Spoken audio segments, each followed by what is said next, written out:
Today, would you guys like to guess how many extra base hits NC State had this weekend in two games? 5. I was gonna Five. Yeah, oh, wow. three I doubles was and two home runs.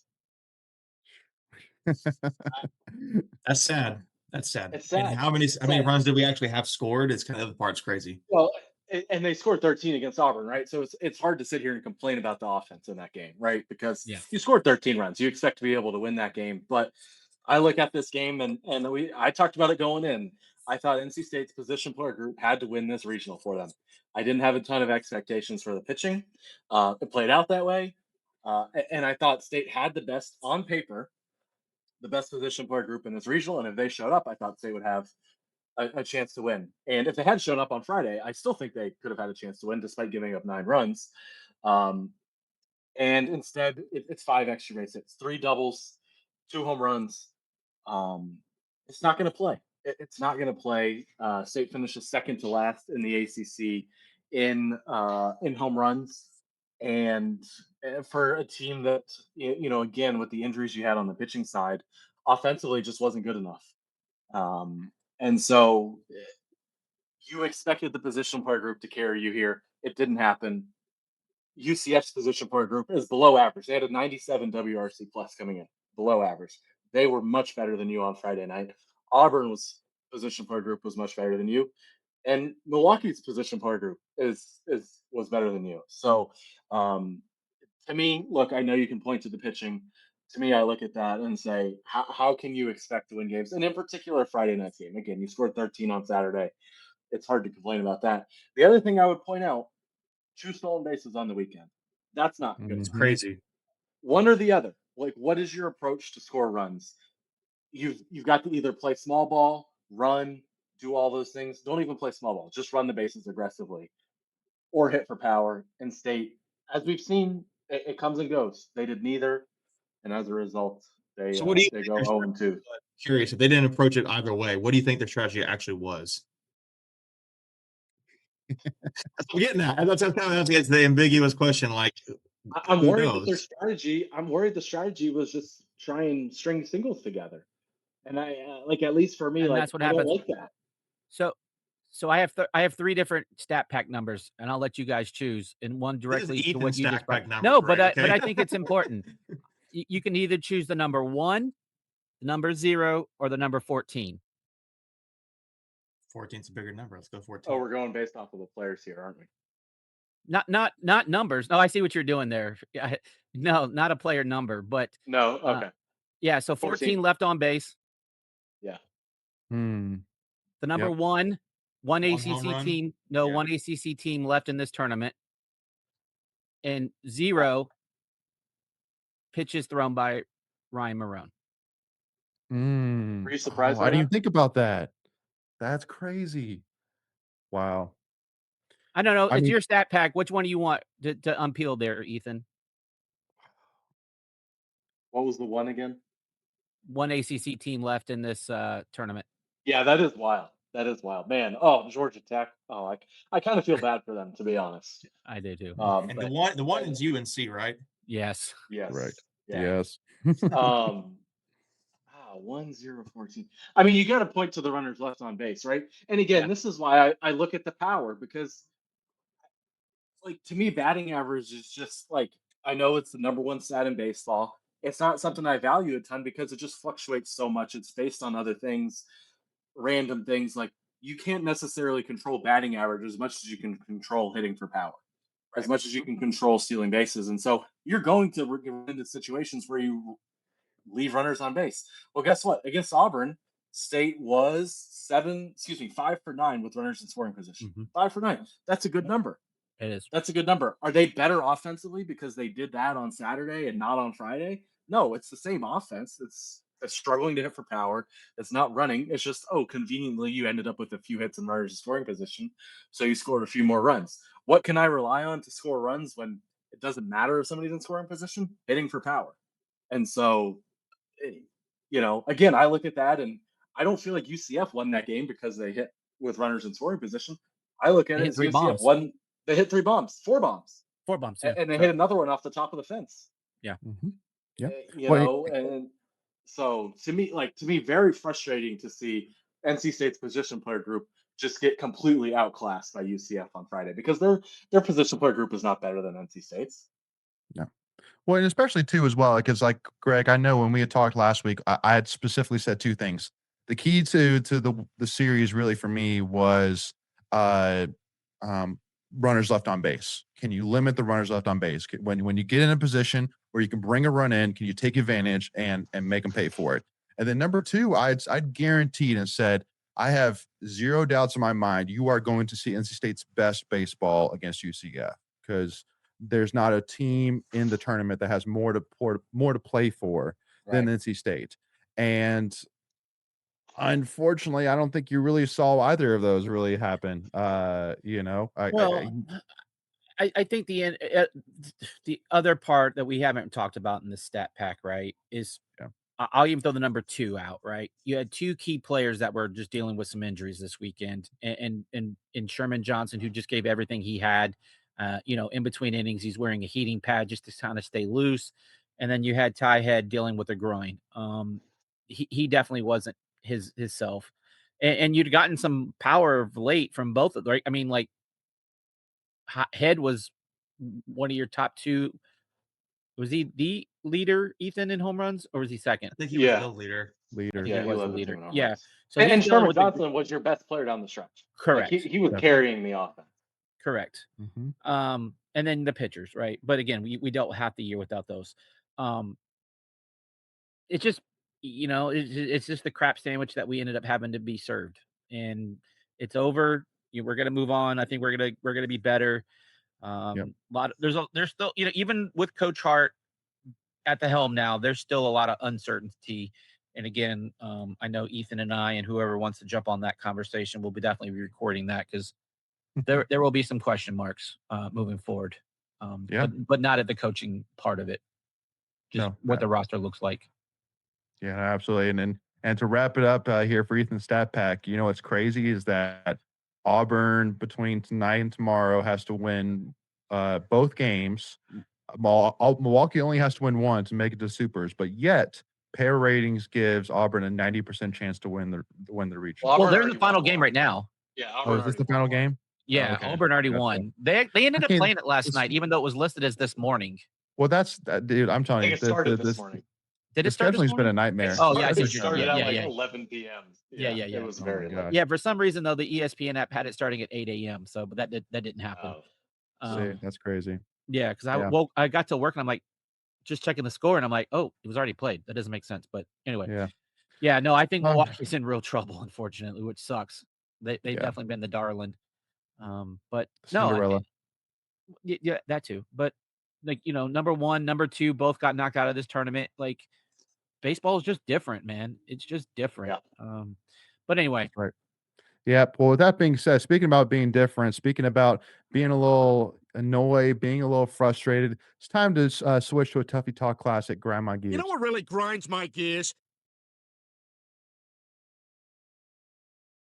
Woo! It's time to bring back. Oh, this is the wrong freaking one. Jeez, Louise. That's not the right one either. We're gonna keep there. we are now accepting applications for producers. Oh man. Hey, you know what the best part is though is the fact that once again I didn't have to change the cameras were perfect, Greg. Yeah. That's the best part though. You got to give me that. Yeah. The cameras were This perfect, is man. the pilot episode, okay? Yeah. We're gonna figure out the rest of it later. Yeah, we should have done a dry run on this one, but that's okay. No, hey, listen, it's a lot of moving pieces here. It'll all get tuned up a here lot of good quickly. work, Leighton. Listen, I still got the fire alarm in my ear, okay? Like it's hard to concentrate, all right? So with that being said, we're excited to continue this tradition going here with some grind my gears here, and it's even better too as well because with these segments, just a heads up, is that the whole Tuffy Talk team knows ahead of time what we're going to be talking about here. So every single time we jump into this, we got our grind my gears ready to rock and roll here. And so for me, I'm actually going to start this off here, and I'm actually going to pick a grind my gears that has nothing to do with NC State, actually. I'm going to go a little bit of a different route here. And I'm going to say it really grinds my gears in the fact that with the Vegas Golden Knights, how everybody's talking about right now, well, Vegas swept the Hurricanes during the regular season here. So Vegas has got this thing covered. but yet it's like, well, which is it here? Because, like, also too, in the regular season, Vegas was 8-5 what went on an 8-15-5 stretch where they were awful. So which is it? Are we valuing the regular season when it comes to setting expectations for the Stanley Cup Finals or not? I can't tell either. But again, I think the Hurricanes are going to win this thing in 5 or 6 here. So, but yeah, it just grinds my Canes are gears. favored. Oh, I know, but from a Vegas, but What yet does from that a tell you? from a Even though they should Vegas be. won the regular season matchup. but yeah, all I see on my Twitter feed is Vegas 2-0 versus Hurricanes in regular season. It's ridiculous. It's like, but also So too, where's the like, state correlation here? I'm lost. well, no, hey, listen, Rob Greg, Share the Brindamore same is a arena. huge state fan. Rob Brindamore is a huge state fan. There you go. exactly, and also But too, you know Greg, who he's married to, right? an No, NC State grad. Yes, and who her dad was pretty famous, I don't know. Eddie Beambach. Eddie Beanbach's daughter. Yeah. There we All go. right. So okay, Yeah. cool. All right, we're moving on. So, yeah. Hey, listen, Greg. Hey, Stanley Cup Finals is first time in 20 years. All right, so it warrants one grinds my gears for it here. Jeez, So, Greg, come on. sheesh. So, It Ethan, could what be you got for worse. grind? It could be Tampa Bay. All right, so That's I right. need to find a bottle of liquor so I can just start drinking it while you guys talk nonsense. I feel like grinds my gears segment's already kind of happened with that 14-0-1 stat thing we had a little bit ago. But I mean, mine was purely you had a prime opportunity to seize control of the regional this past week, and you blew it on Friday night against UCF. I mean, I'm not going to highlight anymore, but that's what grinds my gears. You're like, holy cow, the 4 seed beat the 1 seed. We're going to smoke UCF, and we went up 3-0. And then you just like, I don't know, you just checked out the rest of the game. I don't. So that's mine. I won't belabor anymore, but that's mine. Ethan, what grinds your gears, bud? Leaving pitchers in too long. Damn it. Ooh, good one. Did I? I'm sorry. You need So me I guess to. anything. Do you think this is it's a Chris Hart thing or a Avent thing or Well, no, a it's definitely not a Kaiser Chris thing? Hart thing. No, I don't think Chris Hart. I mean, Greg, correct me if I'm wrong. I don't think Chris Hart has anything to do with the pitchers. 0. Mm-hmm. Other than So- maybe helping recruit them. Right. So, So I don't think he has anything to do with that. Now that's going to be an interesting storyline to follow over the next few weeks because I'm sure that he will be involved, obviously moving forward. But will it be a situation where he's hands off and completely lets the pitching coach handle it? I don't think that's the situation right now. I don't think this is Avent is hands off and Chrysler handles things. I think Avent is very hands on. And so no, I don't think Chris Hart has anything to do with that. I think I would imagine that's a question for people who don't know. Like, because honestly, I probably want people like I don't fully know ins and out of who controls what from a coaching perspective, and so that's good to know. If Hart's going to be the head coach. Leading into it, people have concerns about the pitching. It's not a Chris Hart thing. So true. Yeah. I mean, it depends on how much you trust your pitching coach, right? Like it's like saying a head coach of a football team, he might be offensive minded or defensive minded, but he's going to tell you, hey, if he's a defensive minded guy, he's still going to say, hey, go for it on 4th and 1, right? And I think the manager, the head coach of baseball, is like, hey, go get him, he's done. right. Now, where I you think go ahead. Go ahead, Ethan. I've talked a lot. like now to me like just looking at the numbers, Consiglio this year finishes with a 6.90 ERA. Nice. He was struggling though on Saturday. Like He absolutely was. He absolutely was. I don't know if he had a bug or if it was just the heat that was getting to him, Yeah, but it was yeah. something. Yeah. Yeah. But the third time this year that he was just absolutely left out to dry. Maybe even more. Wake Forest, 3 1/3 innings, 11 runs allowed. North Carolina, 4 innings, 10 runs allowed. Five of them were Auburn, a third of an inning, 8 runs allowed. You can even throw Virginia Tech out there, 4 innings, 7 runs allowed. I don't know how you can leave a guy out there. If he's not getting outs, he's not getting outs. I don't care what you're scared of the rest of your bullpen. If the guy is struggling, help a brother out. And it just obviously he's one example, but to me, I mean, his season ERA going into that Wake Forest series was a 2.75. Hmm. And then you have those 4 outings over the last month and a half, and it balloons up to a 6.90. I hope for his sake that the draft guys and the pro scouts understand the context there. They do. Because they do, right? And they're not just looking at ERA. But man, I don't feel like that's an accurate representation of how he pitched at all this year. Obviously in this game he struggled, but over the course of the year, a 6.90 ERA is not indicative of how Cooper Consiglio pitched. Agreed. Yeah. Greg, what grinds your gears, bud? I guess I go back to that number 0, like 0 pitches thrown by Ryan Marohn. He was out there stretching, looking like he could go. Everything we heard was that he could go. The word was 45, 50, 55 pitches, somewhere in that neighborhood. Oh, So, those would have been nice to have.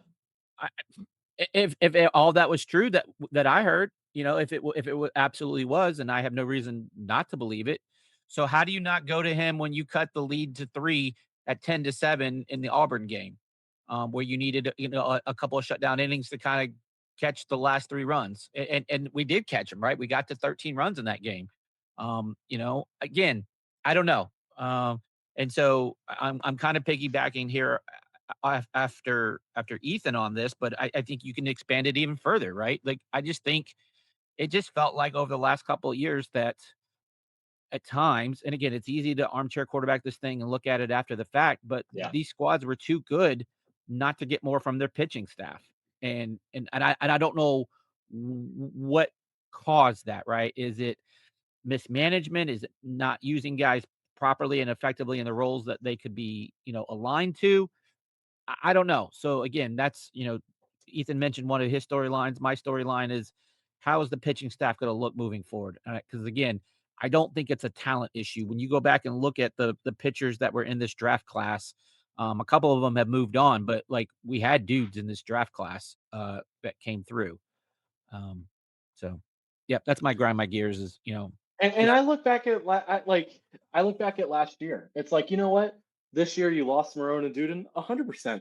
I don't expect you to go on a run there. It opened up for you this weekend because Auburn lost game 1. They're going to run the table here, and it probably wouldn't have mattered. It opened up for you. But last year, you had Marohn, you had Dom Fritton, who had a really nice year. You had Anderson Nance with an unbelievable year out of the bullpen. You had Jacob Duden throw 30 innings for you. 30 innings. You had Derek Smith, who didn't pitch for you at all, basically. You had Andrew Schaffner in the bullpen, who had a great year. Yep. And you didn't do anything. To me, this, I get it, this year stuff happens. But to me, makes me look back at last year, where it was the same roster, but healthy, and with a couple extra bullpen arms, and you still didn't really have anything to write home about it afterwards. Mm-hmm. Same result. Actually, worse result, because you didn't even win a game in this regional. True.